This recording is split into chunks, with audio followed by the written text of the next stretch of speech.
Lemmierre S Syndrome. Introduction: Post-functional sepsis or Lemmierre syndrome is a rare disease in our time that occurs after an oropharyngeal infection and is manifested by septic thrombocytopenia of the internal jugular vein and metastatic infection. It is produced by anaerobic microorganisms, Fusobacterium necrophorum being the most frequent.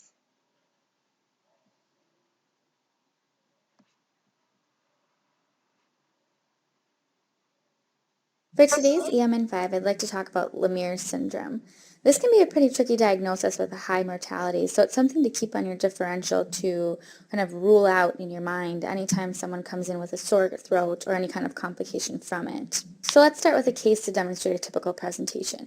You have an otherwise healthy 19-year-old female who presents originally to her primary care doctor for a few days of sore throat, fever. So when her strep comes back negative, she's diagnosed with a likely viral pharyngitis and sent home with symptom control. However, about 4 days later, she presents back to the ER or her primary looking slightly toxic with a fever, still having a lot of throat pain, now a little bit more right-sided than left, also having difficulty swallowing and a cough, looks a little dehydrated. So at this point, with the difficulty swallowing and the throat pain, you get a soft tissue film PA lateral of the neck, which in this case is unremarkable. Because of the cough and the fever, you also decide to get a chest x-ray, and this shows some significant findings. Several ill-defined nodular opacities within the right lower lobe and retrocardiac region. And now we start getting kind of suspicious for some kind of septic emboli causing these bilateral infiltrates. And with her history of the unilateral sore throat, Lemmier's is starting to come to the top of our differential. So to confirm this, we get a CT scan of the neck with contrast, and sure enough, it shows an occlusion of the right IJ, and there is our diagnosis of Lemmier's. So just to give a very gross overview of this, Lemmier's starts out as some kind of oropharyngeal primary infection, whether it's pharyngitis, tonsillitis, some kind of PTA, a dental infection, or even mono. That then results in spread from that primary infection into the soft tissues, which then leads to a platelet aggregation in the adjacent IJ caused by bacterial endotoxins. You end up getting a thrombus there, which then throws off septic emboli all over the rest of the body. The reason this is significant is because it has a very high mortality. Historically, it was around 90%, and today it still carries a 10 to 15% mortality, which in a young, otherwise healthy patient is pretty concerning. Lemmier's is considered one of the deep space neck infections, and it's something to consider anytime you have a deep space neck infection on your differential. Specifically, it involves the parapharyngeal space. So you can see here's your tonsils, and just adjacent to that is the parapharyngeal space. And in Lemmier's specifically, it penetrates the carotid sheath, and that's where things get a little scary. Inside there, you have the IJ, the internal carotid, some cranial nerves, and also lymph nodes. That can easily lead to bacteremia. You can also get that clot formation caused by the exotoxins that I talked about. Signs and symptoms. The signs and symptoms of Lemmierre syndrome vary but usually begin with a sore throat, fever, and general weakness of the body.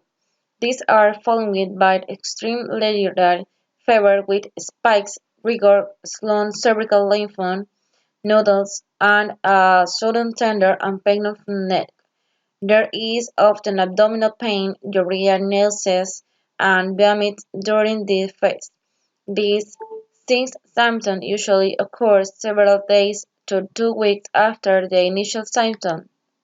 The symptom of pulmonary involvement may be difficulty breathing, cold and painful breathing, pleuritic chest pain, dreaded bloods and cold, painful or inflamed. Joints can occur when the joints involved.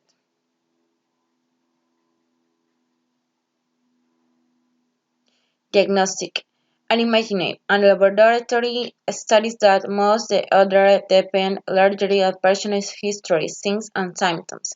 Is persistent sore throat with signs of sepsis informed doctors are waiting on detect Lemmierre syndromes.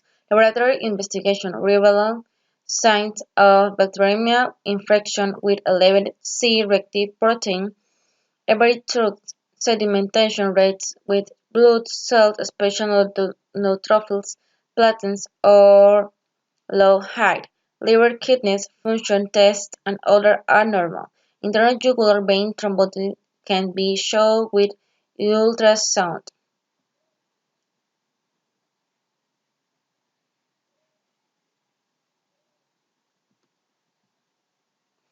Conclusions: Lemmierre syndrome refers to infection thrombocytopenia in the internal jugular vein.